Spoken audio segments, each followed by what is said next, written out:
Quando qualquer pessoa, qualquer família, qualquer nação, conscientemente e voluntariamente deixa o Senhor, eles perdem as bênçãos divinas de Deus e a sua proteção divina. E, em consequência, a proteção divina de Deus é rejeitada. Então, suas vidas se enchem de preocupações, tristezas e destruição que não existiriam caso eles não tivessem escolhido esta situação de rebeldia.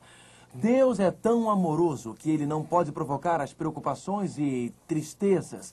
Ele não provoca não provoca os divórcios, não provoca acidentes de carro. Com nossa rebeldia, nós abandonamos as suas bênçãos, nós abandonamos a sua proteção divina. E o diabo tem permissão para causar problemas que ele não poderia se nós estivéssemos em outra situação. Então, há uma lei natural de causa e efeito, e esta é... Daniel 9:13 diz, convertendo-nos das nossas iniquidades e aplicando-nos à tua verdade.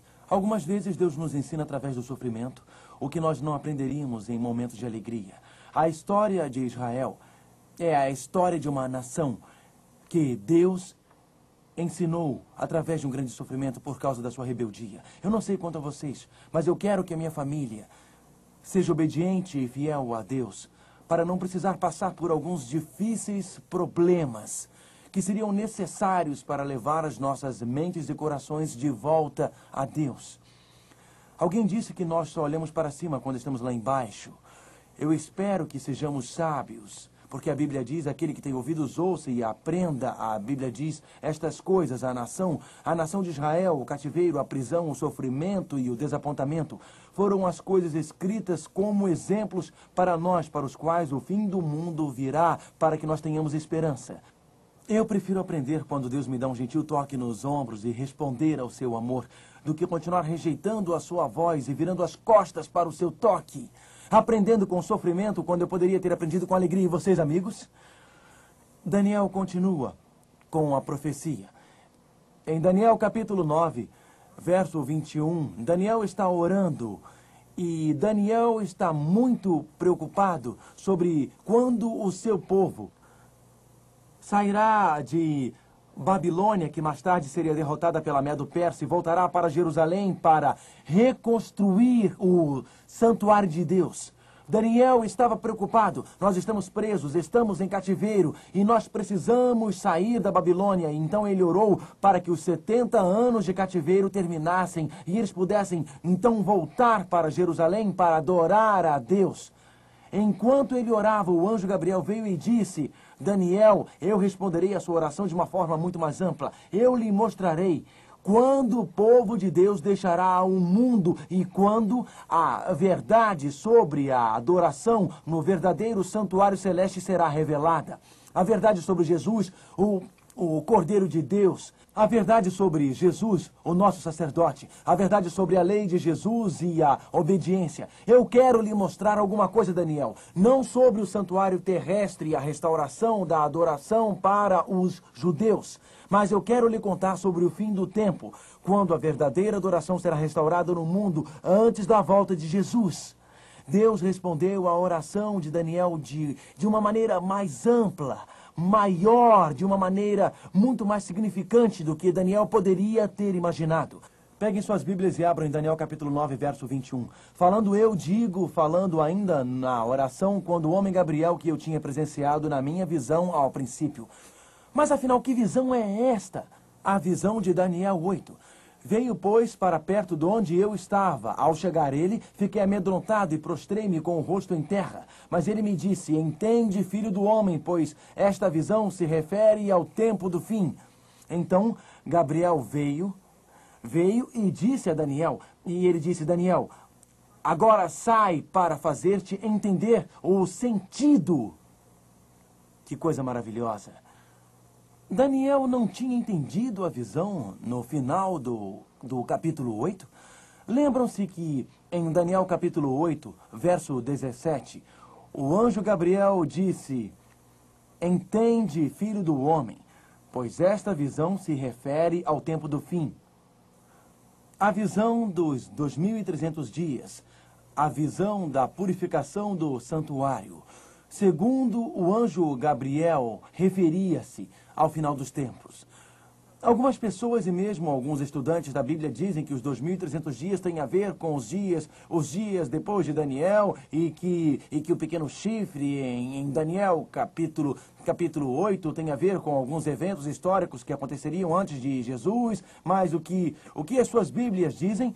Entende, filho do homem, Gabriel falando. Esta visão se refere ao tempo do fim, e então eu prefiro acreditar no que Gabriel disse do que no que alguns teólogos dizem. O que vocês dizem? Esta visão referia-se a que tempo? Ao tempo do fim. Gabriel começou a explicar esta visão dos 2.300 dias. Começou a explicar esta visão e esta nos leva ao fim dos tempos.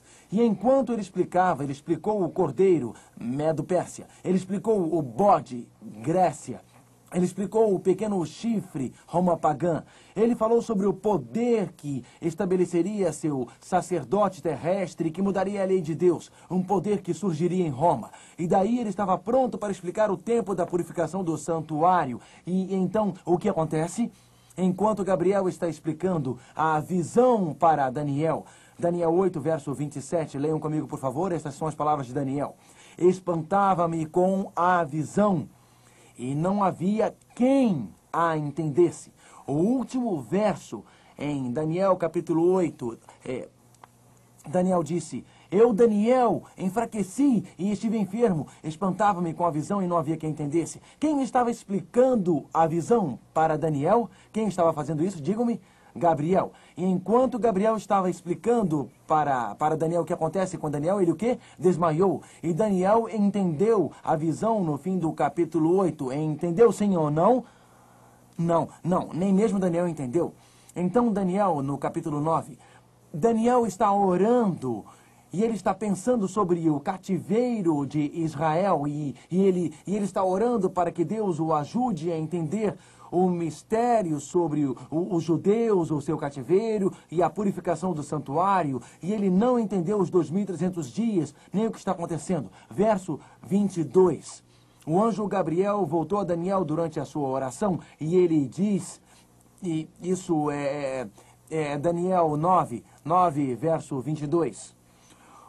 Daniel agora sai para fazer-te entender o sentido. E ele disse, Gabriel disse, eu voltei agora para fazer-te entender, eu vou te dar sabedoria e entendimento. E ele continua, verso 23. No princípio das tuas súplicas saiu a ordem e eu vim para tu declarar, porque és muito amado. Vocês não gostam disso? Daniel, você não é uma folha voando na brisa de outono. Daniel, você não é apenas uma pinha lá em cima no pinheiro. Você não é uma pedra na beira da estrada.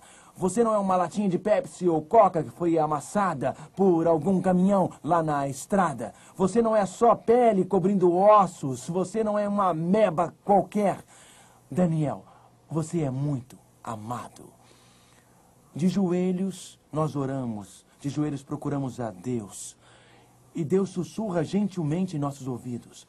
Você pertence ao meu coração. Você é muito amado. Você já desejou pertencer a algum lugar? Já desejou pertencer a um lugar bem próximo ao coração de Deus que seja seu lar? Você já sentiu um frio na sua barriga porque você não pertence a este mundo? Guerras, conflitos, fome, violência, terremotos, insegurança financeira, desastres. Quando nos ajoelhamos para orar, Deus sussurra para nós como sussurrou para Daniel. Você é muito amado. Você pertence ao meu coração. E ele continua, no princípio, verso 23. No princípio das tuas súplicas saiu a ordem, e eu vim para tu declarar, porque és muito amado. Ele disse, entende a visão. Entende a visão. E qual é essa visão? A visão que eles estavam explicando no capítulo 8, quando Daniel desmaiou e não conseguiu entender a purificação do santuário. Entende a visão. E ele continua dizendo, considera a mensagem. Qual é a mensagem? Tem alguma mensagem revelada no capítulo 9? Não. Então, sobre qual mensagem ele está falando? A mensagem sobre os